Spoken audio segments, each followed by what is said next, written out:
ഫോട്ടോയിൽ കാണുന്ന പോലെയാണ് ബോഡി ഇവിടെ കിടന്നിരുന്നത് എന്നല്ലേ വേലു പറഞ്ഞത്? ആമാ സാർ. മാറ്റമൊന്നുമില്ലല്ലോ? ഇല്ലേ. വിക്രം,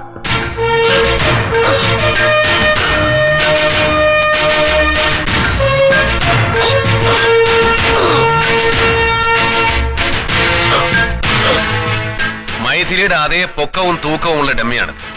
ഇത് എങ്ങനെ വീഴുന്നുവോ അങ്ങനെയായിരിക്കണം മൈഥിലി വീണിരിക്കുക. വേലു പറഞ്ഞതുപോലെ ഭയന്ന് ബാലൻസ് തെറ്റി വീണതാണെങ്കിൽ ഡ്രോപ്പ് ഇറ്റ്.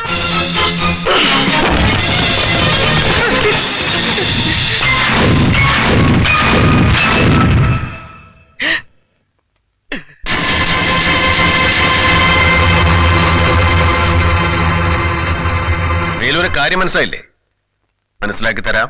5.5 അടിയിലധികം ഉയരമുള്ള ആ പെൺകുട്ടി 2.5 അടി വീതിയുള്ള സ്റ്റെപ്പിലൂടെ എങ്ങനെയാണ് ഉരുണ്ടുരുണ്ട് കൃത്യമായി താഴെ വന്ന് വീഴുക?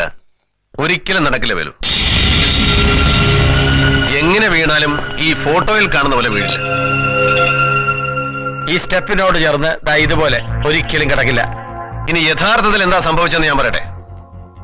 വേലു പറഞ്ഞതുപോലെ സ്റ്റെപ്പിൽ നിന്ന് വീണിട്ടല്ല പെൺകുട്ടി മരിച്ചിരിക്കുന്നു. മറിച്ച് ഈ വീടിന്റെ തന്നെ മറ്റേതോ ഭാഗത്ത് വെച്ച് അവൾ കൊല്ലപ്പെട്ടു. അതിനുശേഷം ബോഡി ഇവിടെ കൊണ്ടുവന്നിട്ടു. അതല്ലേ സത്യം? ഇനി എന്താ നുണ പറഞ്ഞാൽ കൂടച്ചക്കയേക്കാൾ കൂടുതൽ കൊടയും. നടന്ന എന്താണെന്ന് പറയൂ. എവിടെ വെച്ച് എങ്ങനെയാ പെൺകുട്ടി കൊല്ലപ്പെട്ടു? സൊല്ലു വേലു, സൊല്ലപ്പാ. സാറ് പറഞ്ഞത് ശരിയാ. എന്റെ രൂപം കണ്ട് ഭയന്ന് അവൾ ഓടി. പക്ഷെ സ്റ്റെപ്പിൽ വീണില്ല. പിന്നെ സ്റ്റെപ്പ് ഇറങ്ങി പിന്നെ ഓടി.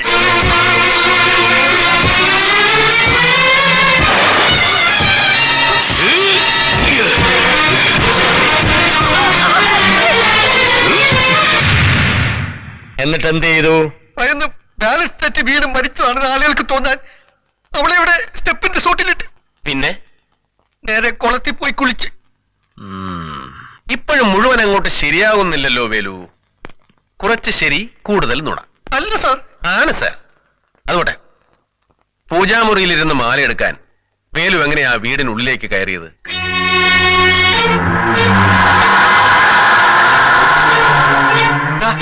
കോണിയിലൂടെ.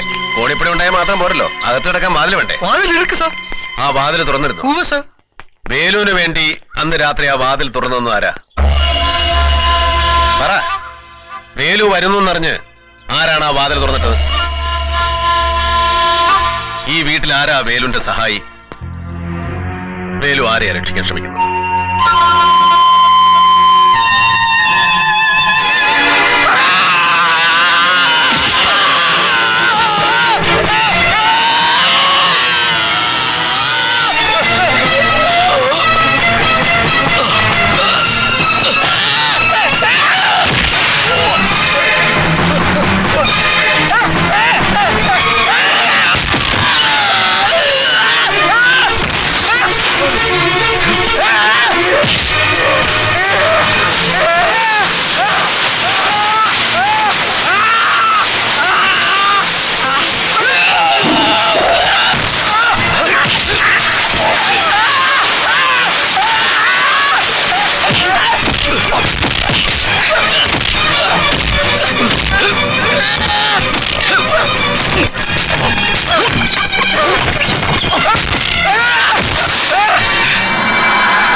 വേലു, ഈ വീട്ടിൽ ആരാ നിന്റെ സഹായി? പറ വേലു. പറയാം.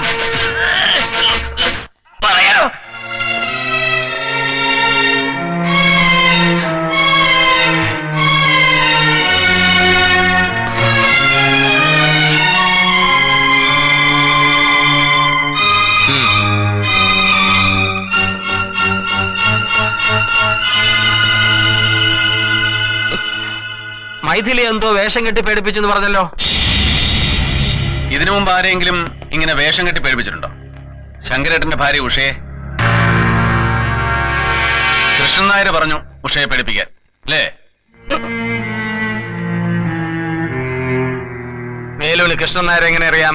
എന്നെ ആനിമംഗലത്ത് കൊണ്ട് ചേർത്തത് കൃഷ്ണ സാറാണ്. പണ്ട് ഇടയ്ക്ക് പൈസ ഒക്കെ തരാറുണ്ടോ? തരും. ഉഷയെ ഭയപ്പെടുത്തിയത് എന്തെന്നു? 500 രൂപ. ഉഷയുടെ മരണം മെഡിക്കൽ നെഗ്ലിജൻസോ വെറും കയ്യബദ്ധമോ അല്ല, മുൻകൂട്ടി തീരുമാനിച്ചുറപ്പിച്ച കൊലപാതകമായിരുന്നു. വളരെ സമർത്ഥമായി നിങ്ങൾ വേലുവിനെ ഉപയോഗിച്ചു. വീഴ്ചയിൽ ആ സ്ത്രീ മരിക്കാത്തതുകൊണ്ട് ആ കർമ്മം നിങ്ങൾ നേരിട്ട് നിർവഹിച്ചു, അല്ലടോ? എന്ത് ലാഭത്തിനു വേണ്ടിയാ നിങ്ങളത് ചെയ്തത്? അണിമംഗലം കുടുംബത്തിന്റെ ഭൂരിഭാഗം സ്വത്തിന്റെയും അതായത് 70% അവകാശി ശങ്കരേട്ടനാണ്. ശങ്കരേട്ടനാണെങ്കിൽ കുട്ടികളില്ല, ഭാര്യ നിത്യരോഗി. അവരെ ഒറ്റയടിക്ക് ഇല്ലാതാക്കിയാൽ അതല്ല, ഉഷ അവരുടെ അടുത്ത ബന്ധത്തിൽ നിന്ന് ഒരു കുട്ടിയെ ദത്തെടുക്കാൻ തീരുമാനിച്ചു. അവര് വളരെയേറെ നിർബന്ധിച്ചത് കൊണ്ടാണ് ശങ്കരേട്ടൻ അതിന് സമ്മതിച്ചത്. അതോടെ 70% സ്വത്തിനും പുതിയ നാഥനായി. ആകെ ഒരു ശല്യം ആ സ്ത്രീ ആയിരുന്നില്ലേ? ആ ശല്യം കൂടെ നീങ്ങി കിട്ടിയാൽ ശങ്കരേട്ടനെ തുള്ളിക്കാനുള്ള താളമൊക്കെ ഡോക്ടർക്ക് അറിയാം. ഹോസ്പിറ്റലോ റിസോർട്ടോ ചുളുവിലേക്ക് എന്താ സഹായിച്ചുകൂടാത്തത്? എന്തൊരു ജാതകമാടോ തന്റെയൊക്കെ. ഇനി പറ, മൈഥിലിയുടെ മരണവുമായി നിങ്ങൾക്ക് എന്താണ് ബന്ധം? സത്യമായിട്ട് ഒരു ബന്ധവുമില്ല സാർ.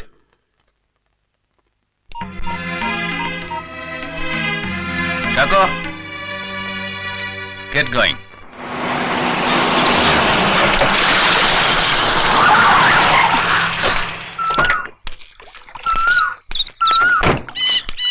ക്ഷേത്ര ദർശനമൊക്കെ കഴിഞ്ഞോ? കഴിഞ്ഞു.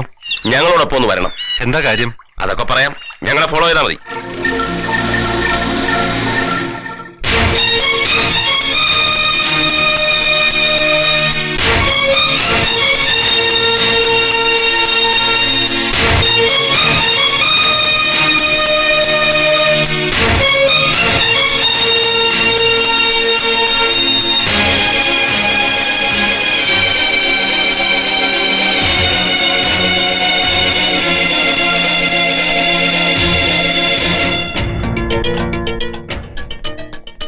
CBIക്ക് കിട്ടിയ വിവരം അനുസരിച്ച് മരണം നടന്ന ദിവസം രാത്രി അണിമംഗലത്തുണ്ടായിരുന്നത് 5 പേരാണ്.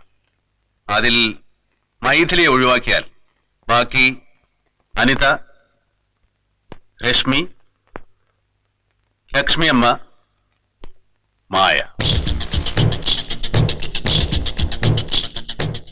ഈ പറഞ്ഞ 4 പേരുടെയോ അല്ലെങ്കിൽ പുറത്തുനിന്ന് ആരുടെയെങ്കിലുമോ സഹായം ഈ കേസിലെ പ്രതികൾക്ക് ലഭിച്ചിട്ടുണ്ട്.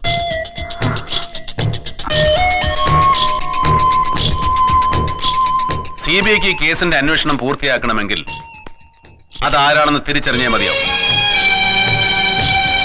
നിങ്ങൾ പോലീസിലോ CBIക്കോ കൊടുത്തിട്ടുള്ള മൊഴിയിൽ പറഞ്ഞിട്ടുള്ളതല്ലാതെ മറന്നുപോയതോ വിട്ടുപോയതോ മനഃപൂർവ്വം വിട്ടുകളഞ്ഞതോ ആയ എന്തെങ്കിലും കാര്യങ്ങൾ അന്ന് രാത്രി നടന്നിട്ടുണ്ടോ? ഇല്ല. ഇല്ല.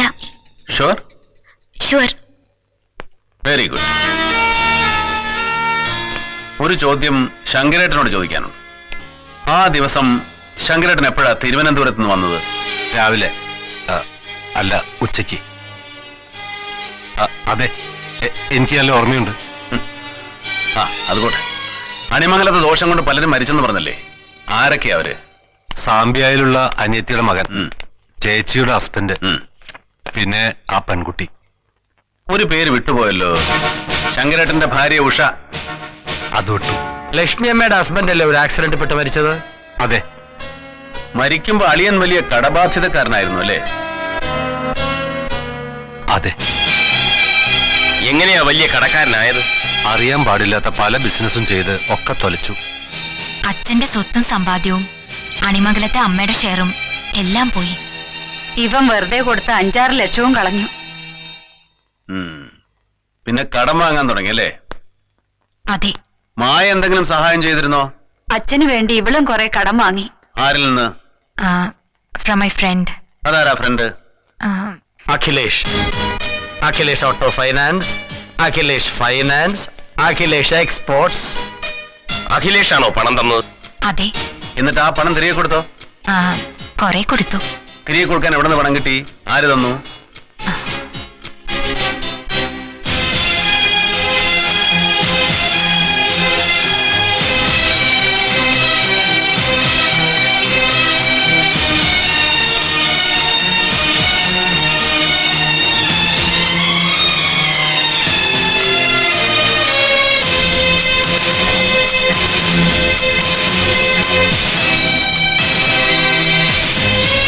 ഇയാളാണോ പണം തന്നത്? ഇയാളെ എനിക്കറിയില്ല. ഞാൻ പണം വേലുവിന്റെ കയ്യിലെ കൊടുത്ത്. വേലു വഴിയാണോ പണം കടം വാങ്ങിയത്? അല്ല. പിന്നെ കടം വിട്ടാനുള്ള പണം ഇവിടെ നീട്ടി. ആചാരി കൊടുത്ത പണം വേലു വഴി വാങ്ങിയിട്ടുണ്ട്, കടം തീർത്തിട്ടുണ്ട്. അല്ല സാർ, ഒരു ഡൗട്ട്. ആളെ നേരിട്ടറിയാതെ പരിചയമില്ലാതെ ഒരു സെക്യൂരിറ്റിയും ഇല്ലാതെ ഇക്കാലത്ത് ആരെങ്കിലും കടം കൊടുക്കുമോ? സെക്യൂരിറ്റി ഇല്ലെന്നാര് പറഞ്ഞു? സെക്യൂരിറ്റി ഇല്ലേ ആചാരി?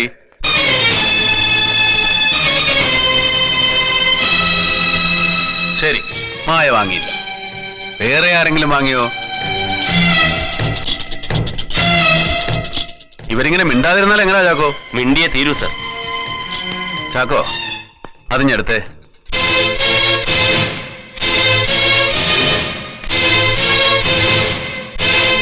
മൈഥിലി മരിച്ച ദിവസം ലോക്കൽ പോലീസ് ഇൻക്വസ്റ്റ് നടത്തിയപ്പോൾ എടുത്ത ഫോട്ടോസാ ഇതെല്ലാം.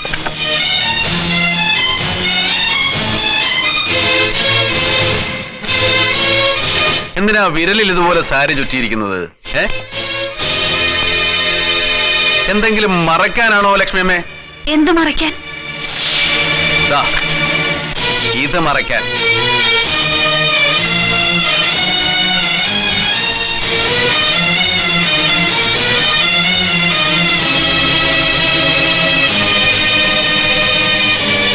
ഈ മുറിവ് എങ്ങനെ ഉണ്ടായി? ഈ സംഭവം നടക്കുന്നതിന് 3-4 ദിവസം മുൻപ് കറിക്കോ മറ്റോ നുറുക്കുമ്പോ കത്തി കൊണ്ട് മുറിഞ്ഞതാ. അതെന്ന് പോലീസ് ചോദിച്ചപ്പോ ഞാൻ പറയുകയും ചെയ്തു. 3-4 ദിവസം എന്ന് പറയുമ്പോ മൈഥിലി മരിക്കുന്നതിന് മുമ്പ്, അനിതയും കൂട്ടുകാരികളും അണിമംഗലത്ത് എത്തുന്നതിന് മുമ്പ്. അതെ. ഉറപ്പ്? അതെ, എനിക്ക് നല്ല ഓർമ്മയുണ്ട്. ഈ ഫോട്ടോയൊക്കെ എന്നെടുത്തതാ? കുട്ടികൾ അണിമംഗലത്ത് വന്നപ്പോ എടുത്തതാ. അതായത് മൈഥിലി മരിക്കുന്നതിന് ഏതാനും മണിക്കൂറുകൾക്ക് മുമ്പെടുത്തത് അല്ലേ? അതെ.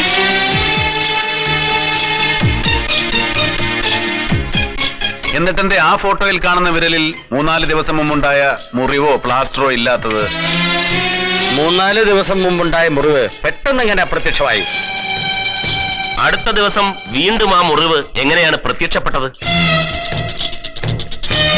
മുറിവ് എപ്പോഴും ഉണ്ടായത് എനിക്ക് നല്ല ഓർമ്മയില്ല. ചിലപ്പോ ആ കുട്ടി മരിച്ച ദിവസം രാവിലെ ആയിരിക്കും സാർ. ചിലപ്പോ ഒന്നുമല്ല, പെൺകുട്ടി മരിച്ച അന്ന് തന്നെയാണ് മുറിവുണ്ടായത്. അത് എങ്ങനെ ഉണ്ടായി? അതാണ് ചോദ്യം. അത് എനിക്ക് നല്ല ഓർമ്മയില്ല. ഞാൻ ഓർമ്മിപ്പിക്കാം. സ്വന്തം വീട്ടിലും വീട്ടിനടുത്തും ആവശ്യത്തിന് ഹോസ്പിറ്റൽസും ഡോക്ടേഴ്സും ഉണ്ടായിട്ടും എന്തിനാ ലക്ഷ്മിയമ്മയെ 22 കിലോമീറ്റർ ദൂരെയുള്ള കരുണ ഹോസ്പിറ്റലിൽ പോയി ഈ മുറിവിന് ചികിത്സിച്ചത്? 1.5 മാസത്തോളം നിങ്ങളെ ചികിത്സിച്ച ഡോക്ടർ മനോഹരൻ നിങ്ങളെയും നിങ്ങളുടെ കൂടെ അന്ന് കൂട്ടിനുവന്ന വേലുവിനെയും ഇന്ന് നന്നായി ഓർക്കുന്നു. ഡോക്ടർ മനോഹരൻ നിങ്ങൾക്ക് എഴുതി തന്ന പ്രിസ്ക്രിപ്ഷനായത്. വേലുവിന്റെ വീട് പരിശോധിച്ചപ്പോൾ കിട്ടിയതാ.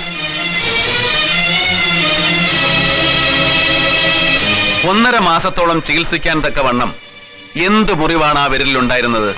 എന്തോ കള്ളത്തരം മറയ്ക്കാനല്ലേ അത്ര ദൂരം പോയത്? യഥാർത്ഥത്തിൽ അന്ന് രാത്രി എന്താ സംഭവിച്ചത്?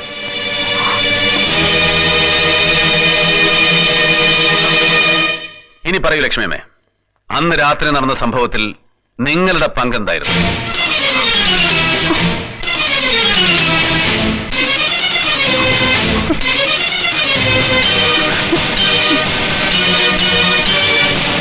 മകള് വാങ്ങിയ കടം തീർക്കാൻ വേലു വഴി ആചാര്യയിൽ നിന്നും പണം ഞാനാ വാങ്ങിയത്.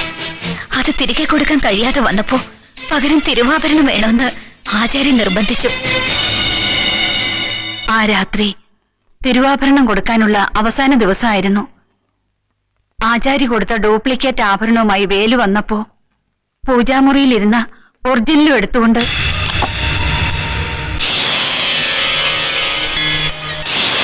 പുറത്തെ സ്റ്റെപ്പ് വഴി ഞാൻ മുറ്റത്തേക്ക് വന്നു. പ്രതികളോടല്ലേ ഞാൻ പറഞ്ഞത് വരണ്ടാന്ന്? പ്ലീസ് വരണ്ട, വേണ്ട.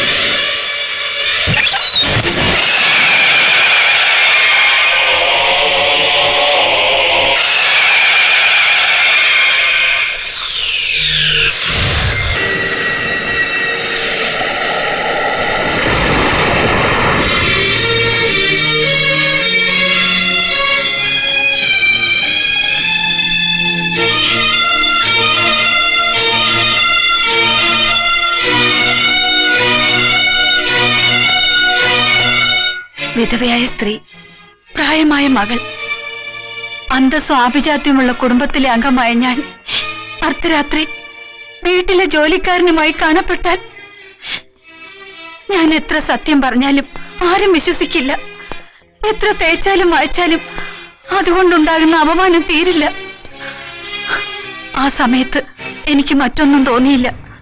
തിരുവാഭരണം കൈമാറുന്നത് മൈഥിലി കണ്ടു കാണുമെന്നതിനേക്കാൾ ഞാൻ ഭയന്നത് തെറ്റിദ്ധാരണ മൂലം ഉണ്ടാകുന്ന അപമാനത്തെയാണ്. ഒന്ന് ചോദിച്ചോട്ടെ, മൈഥിലിക്ക് പകരം ആ കാഴ്ച കണ്ടത് നിങ്ങളുടെ സ്വന്തം മകളായിരുന്നെങ്കിൽ നിങ്ങൾ അവളെയും കൊല്ലുമായിരുന്നു. തെറ്റ് തന്നെയാണ്, എങ്ങനെയൊക്കെ ന്യായീകരിച്ചാലും. ഉഷയെ വേഷം കെട്ടി പേടിപ്പിച്ചതിന് 500 രൂപ കിട്ടി. ഈ സംഭവത്തിൽ വേഷം കെട്ടി പേടിപ്പിച്ചതിനും കണ്ട സത്യം മറച്ചു വെച്ചതിനും കൊലയ്ക്ക് കൂട്ടുന്നതിനും കൂടി എത്ര കിട്ടി? 5000 രൂപ കിടച്ചാച്ചു സാർ. അപ്പൊ ഇൻക്രിമെന്റ് ഉണ്ട്. ലക്ഷ്മിയമ്മേ, ഈ കേസ് തെളിയിക്കപ്പെടണമെന്നുള്ളത് ദൈവനിശ്ചയമാണ്. ഇങ്ങനെ ഒരു കേസിന്റെ മർമ്മപ്രധാനമായ തെളിവായി തീരുന്നത് CBIയുടെ ചരിത്രത്തിൽ തന്നെ ആദ്യമാണ്. ഇത് ദൈവത്തിന്റെ അടയാളമാണ്. A sign of God.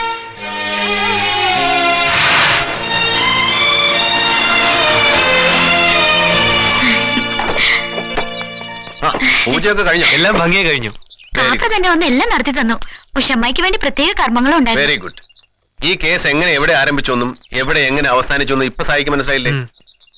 Illusion is the product of mind and fact is the product of wisdom. ചിലപ്പോ മനസ്സ് ബുദ്ധിയുടെ വേഷമണിയും, അത് സൂക്ഷിക്കുക. പ്രേതവും ദോഷമൊക്കെ മാറിയ സ്ഥിതിക്ക് ഇനി വെച്ച് താമസിപ്പിക്കണം. മനസ്സിലായില്ലേ? കല്യാണം. അതും തീരുമാനിച്ചു സർ. അടുത്ത മാസം 26-ന് അണിമംഗലം ക്ഷേത്രത്തിൽ വെച്ച് സാറിനോട് ആദ്യം പറയുന്നത്. അപ്പൊ എല്ലാം തീരുമാനിച്ച് ഉറപ്പിച്ചിട്ടാണ് വരവല്ലേ?